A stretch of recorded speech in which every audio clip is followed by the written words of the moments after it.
Hey guys, welcome back to the channel.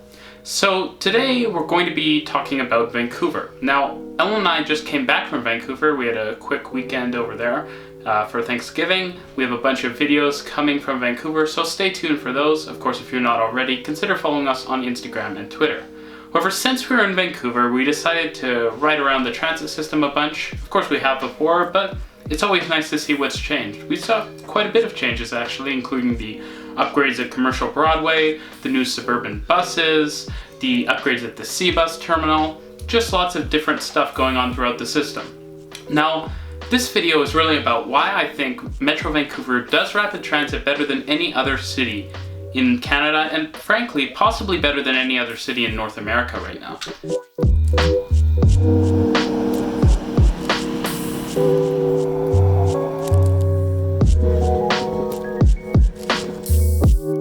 Metro Vancouver has a few unique elements to its transit system to begin with. Of course, the SkyTrain is fully automated, and that alone is really cool.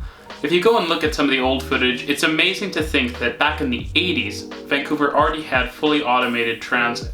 We're talking about things like automated cars and buses, and in Ontario, we're even talking about automated metros with a kind of amazement. Whereas in Vancouver, we've had automated rapid transit for literally 3 decades. Now, to start talking about SkyTrain, there's a lot of incredible things about the system that you really don't appreciate until you use it on a regular basis. Now, I worked back in Vancouver 2 summers ago, and so I rode the Canada Line every day. Some of the most kind of amazing things to me were the fact that the Canada Line runs pretty much on the dot at the same time every single day.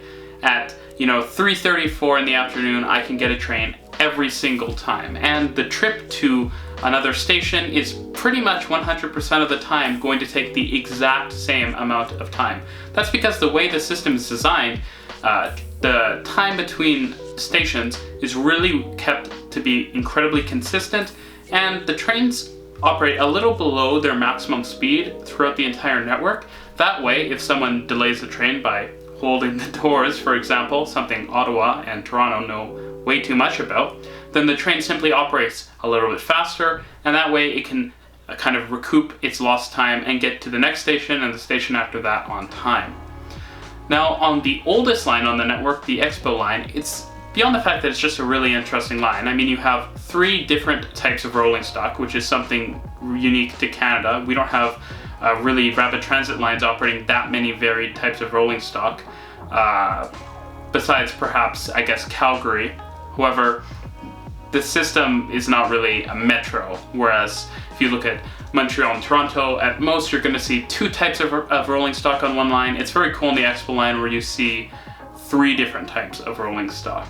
The newest Mark III trains are really beautiful, they're spacious on the inside. It's incredible how far they've come from the Mark I's, and it does pain me to see them and think that we are ripping out the Scarborough RT in Toronto every time I see those trains. Now, to talk more about the upgrades on the Expo line, there's a kind of a number going on, and as kind of a segue into another point here, I should mention that TransLink does one thing really fantastic, and that's communicating to customers. There's a plethora of station announcements, but what's even better perhaps is the social media presence, as well as the really nice signage and posters within stations. We went to a bunch of different places, including Vancouver City Centre, Waterfront, and Commercial Broadway, where upgrades were going on or had just gone on, and there were posters explaining the cost of the projects, what was being entailed. They had beautiful graphics. They explained the benefits that we'd get from these upgrades. It was fantastic to see. Often the TTC, for example, does a lot of upgrades, but they don't really talk about it, or they don't post stuff where actual commuters will see it, and so people perhaps don't appreciate it as much. It's interesting food for thought, given that Toronto has a lot of public relation problems with its transit, and I think we might do better if we were a bit more communicative. So it's definitely great to see that in Vancouver. One of the great projects we got to see on the Expo line actually was the installation of new platform information displays, or passenger information displays. I forget what PID is meant to stand for. The displays basically tell you how long it is until the next train comes, and if you're from pretty much any other major city, you're saying, oh, what's the big deal here? Most cities do have something of the sort for their train systems. However, I would argue these are the nicest ones in Canada, and having little details like this so well refined really shows that you appreciate the kind of customer journey and the user experience of using your transit system. For example, if you look at Toronto and Montreal, I believe Montreal shows the next 2 departures, Toronto shows the next departure. Both are on screens that are just full of ads, and it's a little corner of the display. Not super pleasant. Same said for Calgary, and I believe Edmonton is similar as well. However, in Vancouver, the Expo line, which previously did not have displays telling you when the next train was coming, mainly because the trains operate so frequently on the SkyTrain at all times, the Expo line is now getting these new platform information displays, and they resemble sort of what the Canada line and Millennium line before them already had. However, there's a lot of nice extra features. First of all, they're full color, so when trains are coming on different lines, for example at Production Way University in the future, as well as Loki Town Centre, the different train lines are actually distinguished by different colors. You also see the next 3 train departures, and the display is only for that, which means it's big.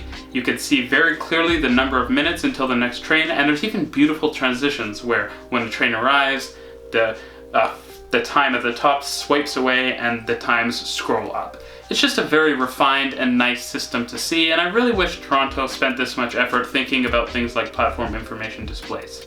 The next thing I'd really like to talk about is the Compass system. Now, Compass, much like Presto, was mired in controversy, had a lot of issues. In fact, I remember for years riding the bus and seeing the Compass readers on the bus and not being able to use them and just kind of wondering, what are those? Why are they here? Is there a purpose for them? Because I don't ever see anyone using them. Compass had a lot of issues, and in fact, before around 2012, 2013, we didn't even have any kind of fare gates on the SkyTrain system. It was entirely proof of payment, which is actually kind of an interesting system to have. Calgary and Edmonton are still that way. However, the Compass system, now that it's fully working, is far, far superior to any other smart card system we have in Canada, and it's one of the best ones in North America in my personal opinion. For example, some of the nice features included are the ability to use contactless credit cards, as well as Apple Pay, Google Pay, Samsung Pay.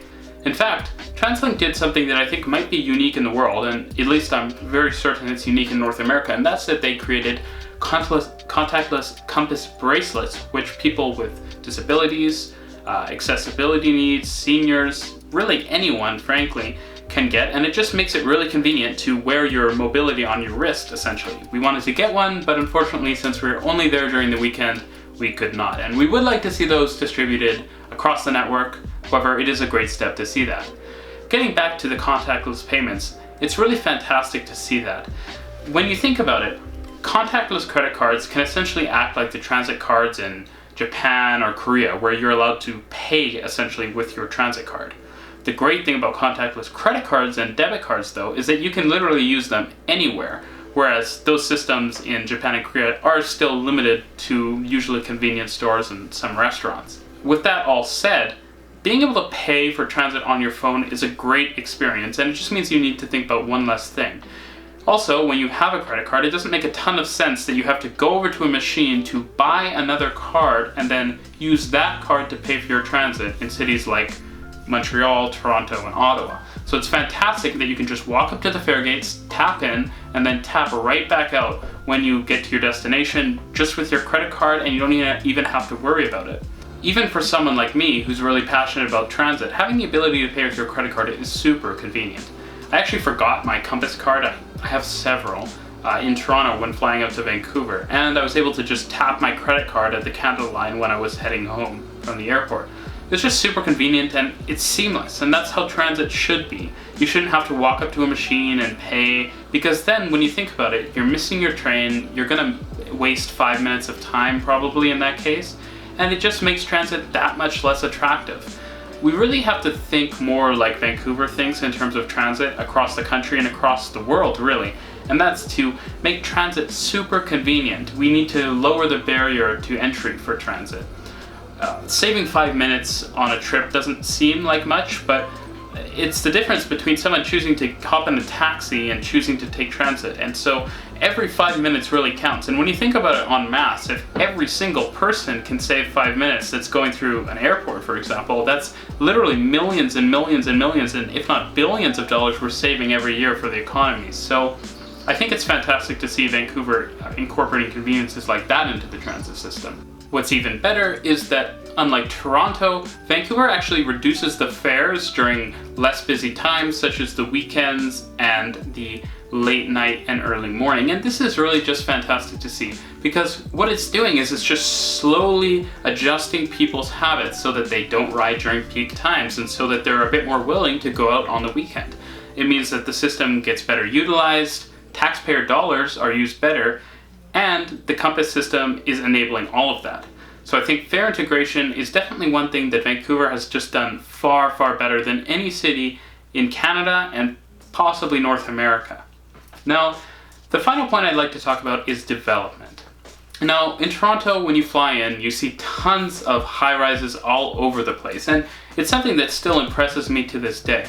But the thing you notice is that a lot of these high-rises are just on random corners of streets where you might have a frequent bus line, but you certainly don't have a subway or any rapid transit. One thing I find absolutely fantastic to see in Vancouver is that the vast majority of super high-density development going on is right near rapid transit. Riding along the Canada Line, you have tons of development in Richmond and South Vancouver, as well as further north in Vancouver and the downtown as well. Then riding east on the Millennium Line and Expo Line, you have tons of development in Burnaby, and then further east in Coquitlam, and then further south in Surrey. In fact, most of the high-density development in Vancouver is all along current SkyTrain routes, which is fantastic. It means that for a lot of the places you actually might want to visit when you're taking a trip to Vancouver, you don't even have to worry about it because your trip, and possibly where you live as well, is very likely to be on the SkyTrain network, which just makes everything super, super easy, given that the SkyTrain runs as often as every minute at some times during the day. In fact, even not on the peak, the trains operate around every 3 minutes, which is fantastic. In fact, the high-density development that's outside of SkyTrain lines also typically seems to lay along routes that will in the future be getting SkyTrain lines. This includes West Broadway and UBC, as well as Fraser Highway south of the Fraser. So those are just some of the many reasons I think Vancouver does rapid transit so well. Automated trains, great public relations, fare integration, great development, communication with riders, ease of use. There's just a lot of things that make Vancouver Transit fantastic, especially the SkyTrain system. Now, with all that said, it does hurt to watch this as you live in Toronto and you see all the mistakes we're making while little Vancouver over on the West Coast is doing stuff so well. With that all said, we have a lot to learn and I hope we can continue to. Thanks for watching, guys, and I'll see you in the next one.